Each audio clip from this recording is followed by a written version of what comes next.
Good afternoon, students. Welcome to Physics 110 Lab. This is the 10th lab of the sequence, Hertzprung-Russel diagrams.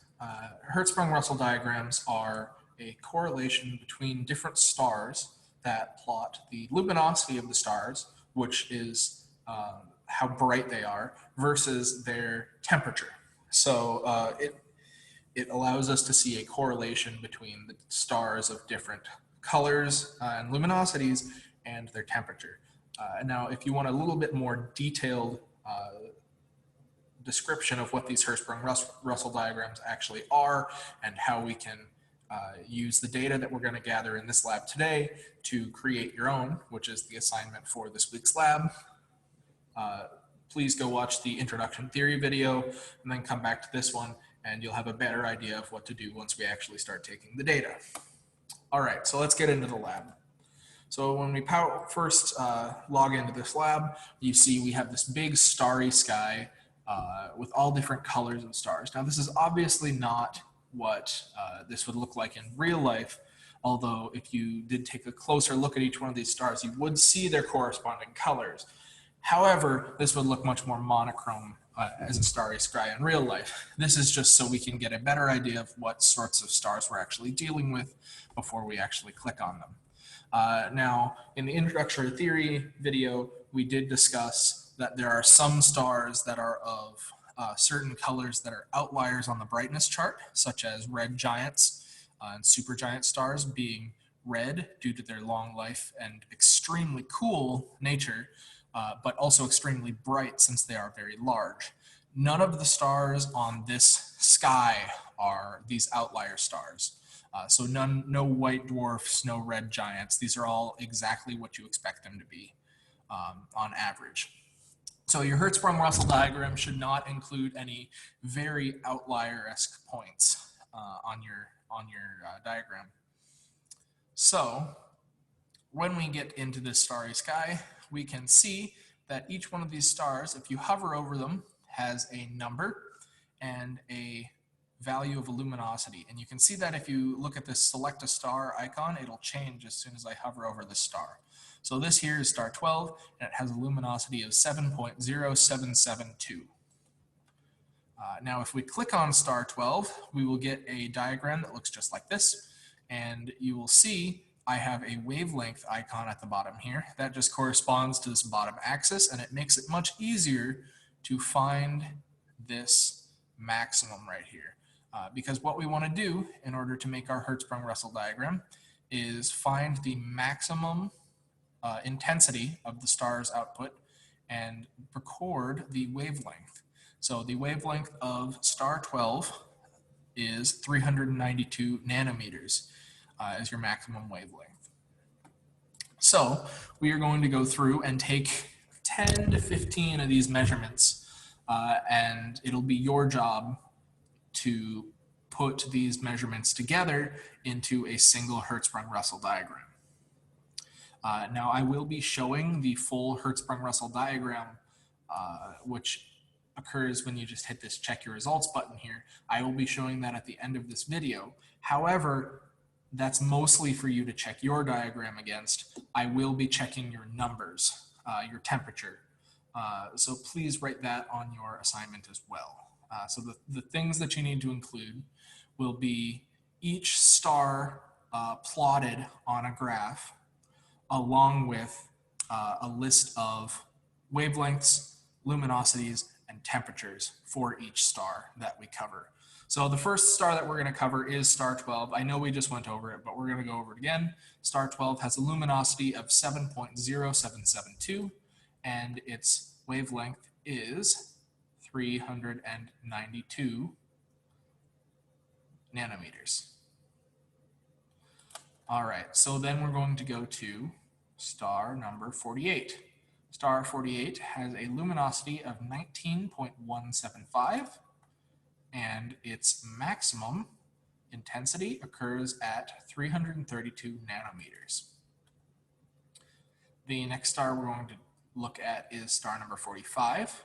It has a luminosity of 1.5376, and its maximum intensity occurs at 510 nanometers.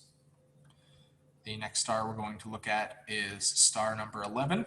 It has a luminosity of 47.9432, and its maximum intensity occurs at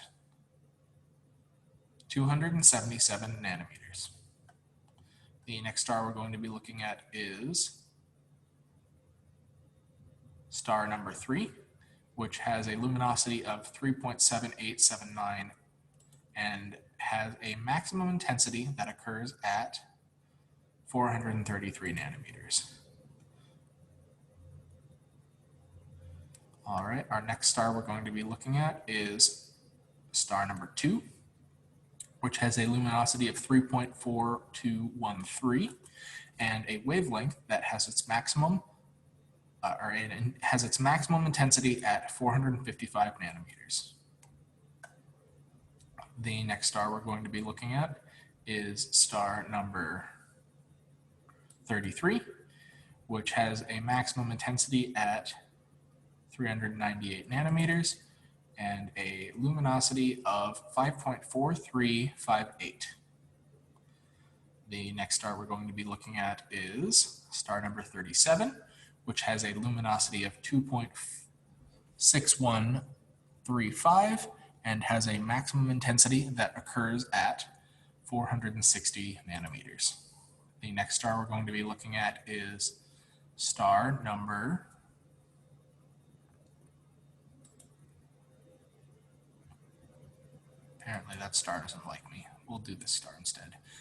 27, which has a luminosity of 42.1611 and a maximum intensity that occurs at 298 nanometers.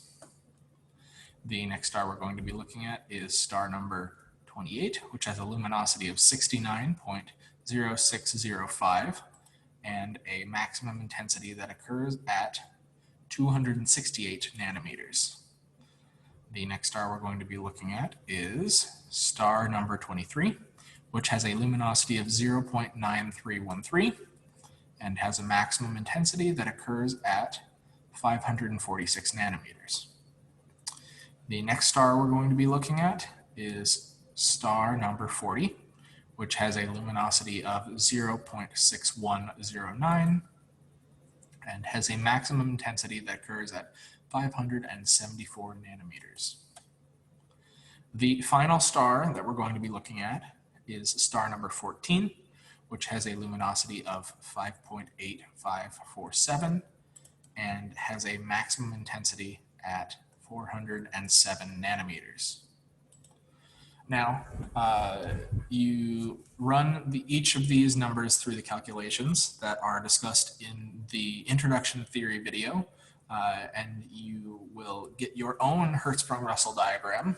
When you finish, it should look something like this. You should have a flat line of stars, and you can see as there's no outliers, it's a little bumpy, but there's a general trend. As there's no outliers, as I mentioned earlier, there are no odd groups of stars. Usually there would be a group down here and a group up here, but that doesn't happen in this case. So you should get a little bit of a flat curve. The other thing to take note of is that on a Hertzprung-Russel diagram, temperature axis is actually inversed. So over on the right here is 0, and the left side here is your highest temperatures. So that can be 12,000 Kelvin as it is over here, or over here it's 4,000 Kelvin, or you can make it a little bit closer and give a little bit less space on this left side. It doesn't really matter, but this is what your graph should look at. And like I said, this isn't the only part of the assignment that's due. You also have to actually give me these temperature values. So when you finish up with that, you can go ahead and email that to me at the normal email. All right, thank you and good luck.